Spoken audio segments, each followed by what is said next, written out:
Application of integration. இந்த application of integration உங்களுக்கு என்ன கொடுத்துருக்காங்க, ஏரியா மட்டும் கண்டுபிடிக்க கொடுத்துருக்காங்க. அது எதுவும் தேவையில்லை, கொடுக்கல. ஸோ ஒவ்வொரு இதில் பார்த்தீங்கன்னா சர்ஃபேஸ் ஏரியா அண்ட் வால்யூம்லாம் கண்டுபிடிக்கிறது கேட்டுருக்காங்க. பட் உங்களோட சிபிஎஸ்சி எல்எஸ்ல பார்த்தீங்கன்னா ஏரியா மட்டும் ஃபைண்ட் அவுட் பண்ணுற மாதிரி கேட்டுருக்காங்க. ஸோ ஏரியாங்கிற போது உங்களுக்கு தெரியும், ஸ்கொயருக்குலாம் ஃபார்முலா இருக்கும், ரெக்டாங்கிளுக்கு ஃபார்முலா இருக்கும் ஏரியானா, சரிங்களா? சர்க்கிளுக்கு கூட ஃபார்முலா இருக்கும். பட் இங்கே ஏன் ஏரியா கண்டுபிடிக்கிறாங்க அப்படின்னா, அன்ஷேப்டு ஏரியாவுக்கு வந்து ஒரே பாசிபிள் நம்மளுக்கு வந்து ஈஸியாக கண்டுபிடிக்கிற இது பார்த்தீங்கன்னா இன்டெகிரேஷன் மட்டும் தான் நம்ம கண்டுபிடிக்க முடியும், சரிங்களா? இன்டெகிரேஷன் சிம்பிளே உங்களுக்கு சொல்லிடும். இன்டெகிரேஷன் சிம்பிள் என்னது, எஸ். எஸ்ஸை தான் இந்த மாதிரி கொக்கி மாதிரி போடுவாங்க, சரிங்களா? அப்போ இது எஸ்ங்கிறது என்னன்னா சம் ஆஃப் த ஏரியா. இப்படி ஒரு டயக்ராம் இருக்குதுன்னா இதுக்கு வந்து நம்ம டைரெக்டாக வந்து ஏரியா பாயிண்ட் அவுட் பண்ண முடியாது. அப்போ ஏரியா பாயிண்ட் அவுட் பண்ண முடியாது, என்ன பண்ணுறது அப்படிங்கிற போது தான் நம்ம வந்து லிமிட்டை வந்து டிவைட் பண்ணிவிட்டு அதுலேருந்து நம்ம பாயிண்ட் அவுட் பண்ணுறாங்க, சரிங்களா? அப்போ என்னாச்சு, சின்ன சின்னதாக கட் பண்ணி போடுறாங்க, சரிங்களா? அதுதான் சம் பண்ணுறாங்க. ஒவ்வொரு லிமிட்டை ஆட் ஆகி கட் பண்ணுறதுக்கான காரணம் தான், சரிங்களா? சம்மு தான் இன்டிகிரேட் பண்ணுறது. ஆமாம், சம்மு தான் இன்டிகிரேட் பண்ணுறது. அப்போ ஒவ்வொன்றுமே நம்மளுடைய ஏரியாவோட பார்ட், சரிங்களா? இது எல்லாமே நம்ம தனித்தனியாக டிவைட் பண்ணி ஃபைண்ட் அவுட் பண்ணுறது தான் வந்து இது பண்ணுறது. சரிம்மா? ஓகே, சரி.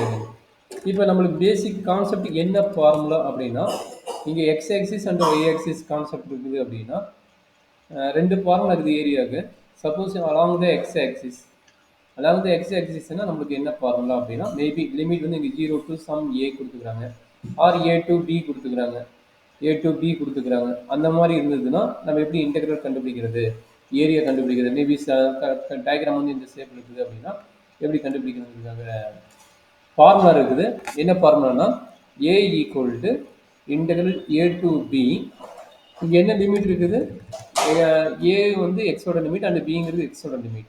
அப்போ என்னது, வித் ரெஸ்பெக்ட் டு டிஎக்ஸ் பண்ணுவோம். இங்கே என்ன ஃபங்க்ஷன் இருக்குதோ அந்த ஃபங்க்ஷன் பேர் எஃப் ஆஃப் எக்ஸ், சரிங்களா? அப்போ அந்த எஃப் ஆஃப் எக்ஸ் தான் நம்ம என்ன நோட் பண்ணுவோம், y equal to f of x note பண்ணுவோம். அதனால் ஒய் இன்ட்டு டிஎக்ஸ் நோட் பண்ணுவோம், சரிங்களா? ஒய் இன்ட்டு டிஎக்ஸ் நோட் பண்ணுவாங்க வித் ரெஸ்பெக்ட் டு டிஎக்ஸ் ஃபார்முலாவில், சரிங்களா? அதே ஃபார்முலாவில் வந்து ஒய் ஆக்சிஸ் கொடுப்பாங்க. இது வந்து எக்ஸ் ஆக்சிஸ். இதே ஃபார்முலா ஒய் ஆக்சிஸ் மாறினா என்ன ஆகும்னா, வித் ரெஸ்பெக்ட் டு எக்ஸுக்கு பதிலாக வித் ரெஸ்பெக்ட் டு ஒய்ன்னு மாறும், சரியாப்பா? ஃபார்முலா சேம் தான். இப்போ சப்போஸ் எக்ஸ் ஆக்சிஸ் கொடுக்க பதிலாக லிமிட் வந்து என்ன கொடுத்துருப்போம், ஒய் ஆக்சிஸோட லிமிட் கொடுத்துருப்பாங்க. ஏன்னா ஒய் ஆக்சிஸ் கூட யூஸ் பண்ணி நம்ம ஏரியா கண்டுபிடிக்க முடியும். இங்கே வந்து உனக்கு சம் சி டு டின்னு வருதுன்னு வச்சுக்கோங்களேன். அப்போ இதனுடைய ஏரியா என்ன ஆகுது, சப்போஸ் இதே சேம் டயக்ராம் இப்படி வருதுன்னு வச்சுக்கோங்க, இந்த ஷேப்பில் இப்படி வருதுன்னா இது எப்படி கண்டுபிடிப்பீங்க? மேபி இதுக்கு ஈக்குவேஷன் கொடுத்துருப்பாங்க, இந்த கர்வோட ஈக்குவேஷன் நம்ம கொடுத்துருப்போம், சரிங்களா? அப்போ அதனோட ஃபார்முலா என்ன அப்படின்னா, A equal to integral C to D. இது வித் ரெஸ்பெக்ட் டு டிஒய் பண்ணுவோம் இன்டெகிரல். அப்போ இதனோட வேல்யூஸ் எப்படிக்கும், சம் ஜி ஆஃப் ஒய். அந்த ஜி ஆஃப் ஒய் தான் என்ன நோட் பண்ணுறாங்கன்னா எக்ஸ் நோட் பண்ணுறாங்க, C to D X into dy, சரிங்களா? இதுதான் ரெண்டு ஃபார்முலா. இதே ரெண்டு ஃபார்முலா வந்து இந்த overall area of the triangle, இது வந்து ஏரியா ஆஃப் த இன்டெகிரேஷன், சரிங்களா? இந்த ரெண்டு ஃபார்முலா தெரிஞ்சிட்ட போதும் நம்ம ஏரியா ஆஃப் த இன்டெகிரேஷன் நார்மலாக முடிச்சிடலாம், சரிங்களாம்மா? Okay sir. சரி, இப்போ என்ன பிரச்சனை அப்படின்னா, உங்களுக்கு நார்மல் கான்செப்ட் டயக்ராம் தெரிஞ்சுக்கணும். நார்மல் கான்செப்ட் யார் அப்படின்னா சர்க்கிள். சர்க்கிளுக்கு என்னென்ன பாசிபிள் ஈக்குவேஷன், சர்க்கிளோட ஈக்குவேஷன் என்னடா என்ன?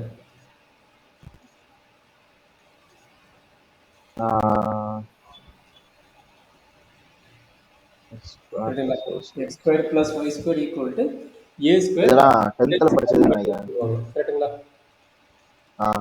அது வித் ரெஸ்பெக்ட் டு ஆரிஜின் போது, அதே வித் ரெஸ்பெக்ட் டு ஆரிஜின் அப்படிங்கிறது நம்மளுடைய இது, சரிங்களா? அப்படி எப்படி வருதுன்னு பாருங்க. சர்க்கிள் வந்து வித் ரெஸ்பெக்ட் டு ஆரிஜின்னா இது ஒரு சர்க்கிளாக இருந்துச்சுன்னு வச்சுங்களேன். அப்போ இதுலேருந்து நம்மளுக்கு என்ன ஆகுது, டயக்ராம் ட்ரா பண்ணுறீங்க. அப்போ இங்கேருந்து இங்கே போகுது, அப்போ இங்கேருந்து இங்கே போகுது. அப்போ சென்டர் பாயிண்ட் என்னவா இருக்குது, ஆரிஜினாக இருக்குது, கரெக்டுங்களா? நம்மளுக்கு என்னாச்சு, centre point origin and radius என்னது, ரேடியஸ் இங்கே ஏ ஸ்கொயர் நோட் பண்ணிங்கன்னா அப்போ இங்கே வந்து ஏன்னு இருக்கும், கரெக்டுங்களா? இங்கே மட்டும் ஏ இருக்குமா, இங்கே மைனஸ் ஏ இருக்கும், இங்கே வந்து ஏ இருக்குது. எல்லா டிஸ்டன்ஸும் ஈக்குவல் டிஸ்டன்ஸ் இருக்கும், ஏன்னா ரேடியஸ்லாம் எல்லாமே ஈக்குவல் டிஸ்டன்ஸாக இருக்கும், சரிங்களா? ஓகே, சரி. இப்போ இதுக்கு ஏரியா எப்படி ஃபைண்ட் அவுட் பண்ணுறது, அதுதான் நம்மளுடைய ஃபர்ஸ்ட் கொஸ்டின். ஃபைண்ட் ஏரியா எப்படி கேட்குறோம், find area of circle, find area of circle using integration. எப்படி கண்டுபிடிக்கலாம்? ஸோ ஆல்ரெடி உங்களுக்கு தெரியும், இது சிம்ட்ரிக் டயக்ராம். சிம்ட்ரிக் டயக்ராம் என்னடா மீனிங்? சிம்ட்ரிக்னா மீனிங் என்ன? சிம்ட்ரிக்னா மீனிங் தெரியுமா? சென்ட்ரிக்கா? Symmetric. Symmetric. Okay okay. Symmetric தெரியும். ஹாஃப் ஆஃப் பிரிச்சோம்னா both sides should be equal. அப்ப இங்க 4 அண்ட் டிவைட் பண்ணிக்கோங்க. ஐடென்டிக்கல். 4 டிவைட் பண்ணும்போது 4 சைடு ஈக்குவலா? ம். அப்ப நம்ம வந்துட்டு இந்த ஏரியா கண்டுபிடிச்சா போதும், மீதி 4 சைடு ஈக்குவல். கரெக்ட்டுங்களா? ம். இந்த ஏரியா மட்டும் கண்டுபிடிச்சா போதும். அப்ப இது ஃபர்ஸ்ட் குவாட்ரண்ட், இது செகண்ட், இது தேர்டு அண்ட் இது ஃபோர்த். அப்ப நான் என்ன பண்ண போறேன்? சிமெட்ரிக் டயகிராம்னால நான் இந்த ஏரியா மட்டும் கண்டுபிடிச்சிட்டு வர ஏரியா வந்து நான் 4 ஆல மல்டிப்ளை பண்ணிடுறேன். சரிடா கண்ணு? ஓகே. சரி. அப்ப இதனோட ரீஜியன் வேல்யூ என்ன? இதனோட வேல்யூ என்ன? எக்ஸ் ஆக்சிஸோட வேல்யூ இங்க 0, எக்ஸ் ஆக்சிஸோட வேல்யூ இங்க a. கரெக்ட்டுங்களா? ம். அப்ப 0 to a இது என்னோடது எக்ஸ் ஆக்சிஸ் எடுக்கிறோம். ஒய் ஆக்சிஸ் வச்சு போடலாம். நான் எக்ஸ் ஆக்சிஸ் வச்சு போடுறேன். அப்ப எக்ஸ் ஆக்சிஸ் வச்சு போடும்போது இதனோட ஃபார்முலா என்னடா கண்ணு? இது எக்ஸ் ஆக்சிஸ்னு சொல்லி கொடுத்தேன். அப்ப இது எக்ஸ் ஆக்சிஸ்னு வச்சு போடும்போது என்னோட ஃபார்முலா என்னது?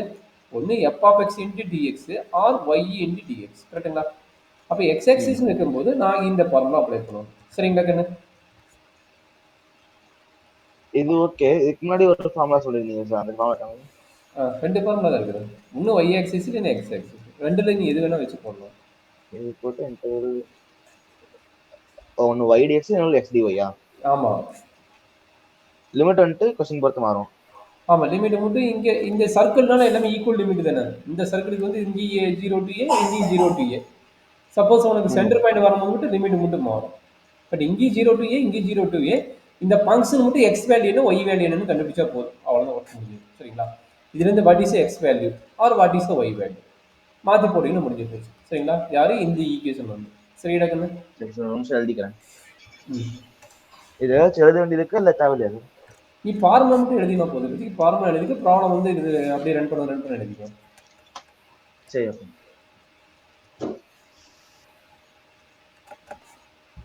எழுதிக்கிறியாமா? இந்த எழுதிட்டு இருக்கேன். ம்.